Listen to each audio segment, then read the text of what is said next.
Hello and welcome to the fourth lecture of week 3 of the Open University's MOOC on genocide. We continue our discussion on the Armenian genocide, and today we will focus on the genocide itself, which takes place during June to November 1915. To put it simply, during these months, the blood of all Armenians living in the Ottoman Empire is fair game. Anyone can hurt or kill Armenians or rape Armenian women without punishment. Anyone can kidnap Armenian children and sell them as slaves, knowing that no one will prosecute them. During the same 5 months period, the Armenians across the empire are targeted by the military expulsion warrant I mentioned in the last lecture. This warrant allows the Ottoman army to expel any non-Turkish group suspected of obstructing the war effort. To carry out the expulsion of all Armenians from the empire, the Ottomans set up a special military police force called Çete.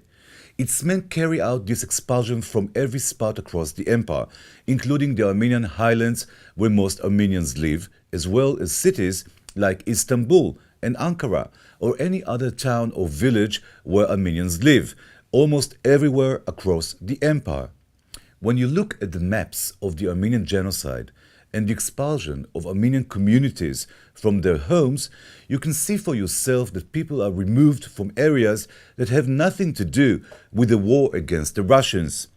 Had the Ottoman Empire expelled only the Armenians living in the Armenian highlands near the areas of combat against the Russian army, perhaps it would vindicate the Ottoman claim that this was a preemptive measure to stop the Armenians from acting as a fifth column within the Ottoman Empire by abetting the Russian enemy. But since that was not the case, and the empire and the military police responsible for expelling the Armenians, the Çete, do it in areas thousands of kilometers away from the Russian border, it's safe to assume that the justification for the expulsion of the Armenians is unconvincing. There was no real justification for this. Either way, the Armenians are officially ordered to leave their homes and march by foot distances sometimes reaching hundreds or thousands of kilometers to huge internment camps the empire builds up for them in the Syrian desert, the empire's southern area. Based on testimonies of survivors of the genocide, in some cases, the Çete military police arrive in various Armenian communities and give them a 24-hour ultimatum to get ready and leave their homes. In some cases, they are kind enough to grant them 48 hours to get ready before leaving the towns they had sometimes lived in for hundreds, if not thousands, of years. The Armenians are usually ordered to take only what they can carry. Sometimes they're allowed to take a donkey or a horse if they own one, but usually they march by foot. The people, some of whom carry babies in their arms, are supposed to walk. Remember, this happens during the summer under the hot sun. The climate in the Ottoman Empire isn't so different from the climate here in Israel, between June and November, the peak of summer. And we're talking about a population of 2.5 to 3 million people who during those months are ordered to leave their homes and walk southward in very long convoys towards the eastern part of Syria, the Syrian desert. This unthinkable image of millions of people marching with babies and children in their arms and no one to take care of them or provide them with food, fresh water, let alone medical care or other essentials, is the image that appears in these long marches during those 5 months of mass expulsion of all the Armenians living in the Ottoman Empire. I believe I mentioned 2 lectures ago how researchers estimate that as of 1914, about 2.5 million Armenians lived within the Ottoman Empire. After World War I, the Ottoman Empire was home to only 50,000 Armenians. Not all of them were murdered, of course not, but even those who weren't murdered became refugees later on and left the Ottoman Empire for good, scattering all over the world, including South America, the USA, Canada, and other European states, as well as the Caucasus area and further east and different parts of the Middle East that gained independence after World War I. Bottom line, a 3,000-year-long Armenian presence in their historic homeland came to an end during those 5 months in 1915. The big question is what exactly happened during those 5 months between June and November 1915. Is this a premeditated genocide, or rather something that got out of control and resulted in the mass killing of Armenians? We don't have an objective and clear answer to that. I can only point out a few figures that might make things clearer and allow each of you to reach your own conclusion as to what happened during those 5 bloody months when the blood of all Armenians within the Ottoman Empire was fair game. We know, based on testimonies of survivors of the Armenian genocide, especially those who were kids at the time and whose testimonies were taken decades after the awful trauma they endured, that the Chete, the Ottoman military police in charge of expelling the Armenians, frequently removed them from the villages, cities and towns and had them walk away from the local population who they kept back to stop them from seeing what's going on. Then they would take the young men who might rise up and resist and tell the rest of the population, the elderly, women and children, to keep walking on their own southward towards Syria. The young men would usually be eliminated under some cover, be it a canyon or some other natural shelter. There are also testimonies about the awful abuse those young men sometimes endured, like being burnt alive. Enough about this. I won't get into any more awful graphic descriptions. The remaining population, that is most Armenians, the elderly, women and children, became the victims of almost any ethnic group they stumble upon on the way that is in front of them. Earlier I mentioned the Kurds and the Circassians in that respect.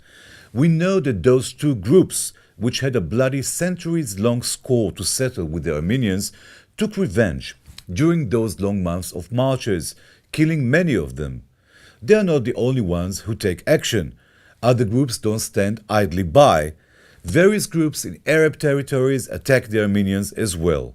In short, it seems anyone who wants to kill an Armenian can do so without being punished. Add to that the Ottoman Empire's official stance that this is not at all an act of genocide, but a desire to remove a rebellious population from the combat areas to places where they can't collaborate with the Russians. The Ottoman Empire doesn't bother to give those millions of Armenians any protection or assistance in the long journey they undertake. Subsequently, the Armenians quickly become sick, with fatigue, weak immune systems, drinking polluted water and spoiled food. This claims quite a lot of victims as the Armenians march southward in convoys from all across the empire simultaneously during those 5 bitter months. Even when the Armenians survive these treks and arrive at the camps built for them in the Syrian desert, the conditions don't improve. Nobody protects them. Anyone who wants to enter the camp, rape Armenian women, murder an Armenian or kidnap Armenian kids can do so without anyone stopping them. The supply of food, water and medical equipment in those camps is appalling, and we see outbreaks of epidemics that result in massive Armenian fatalities. These deaths contribute to the final estimate of the number of the victims murdered during the Armenian genocide. The estimates in this story vary. Some Armenian organizations talk about 1.5 million victims in the Armenian genocide. Objective researchers who studied this issue and tried reaching a credible and acceptable estimate talk about 600 to 800,000 victims murdered in the Armenian genocide. It's not 1.5 million, but it's still a scary figure when you think about it and imagine what it means in terms of human life. The Ottoman Empire collapses after World War I, as we know, making way for several nation-states to be established on its ruins, including modern Turkey, which was founded only in 1923, about 5 years after the end of World War I. For many years, modern Turkey tries to remove any trace of Armenian presence in the territories of the Ottoman Empire. As I've told you, they changed the name of the Armenian highlands to Anatolia, and the names of many villages and towns where Armenians had lived for hundreds or thousands of years. They remove any trace of Armenian churches and monasteries in an attempt to create a clean slate in Turkey vis-à-vis the history of Armenians in the territories of modern-day Turkey. The various governments of modern Turkey, from the days of Mustafa Kemal Atatürk, the forefather of the Turks, as he is called in Turkey, and on to this day, ignore, repress, and deny any attempt to be confronted with a serious debate regarding the Armenian genocide. For decades, the Turks have claimed they should not be held responsible for the Armenian genocide to begin with, since they are not the successors of the Ottoman Empire, whether or not it's even responsible for the series of events that got out of hand, according to the familiar Turkish narrative. They do have a point, to be honest. After all, we wouldn't ask of modern-day Austria to take responsibility for the actions of the Austro-Hungarian Empire. That's the rationale of modern Turkey when it claims they have nothing to do with the Ottoman Empire. However, that is not accurate. A major chunk of modern Turkey's leadership was composed of people who previously held key positions in the Young Turks movement, the Ottoman Empire's army, and so on. Indeed, the consistent Turkish policy of almost complete denial of anything regarding the Armenian genocide is strange, as if their refusal to even debate this issue in public out in the open, and the odd and dramatic self-conviction among almost all Turks that this is a pathetic blood libel the Armenians are trying to smear the Turks with. They claim their hands are clean and have nothing to do with the Armenian genocide. In our next and final lecture in this week-long discussion on the Armenian genocide as part of the Open University's MOOC on genocide, we will host Professor Yair Oron, who also wrote this textbook we're using to study the Armenian genocide in the genocide course. I hope you found it interesting so far and that you enjoyed the next lecture and the interview with Professor Oron. Thank you for now and see you later.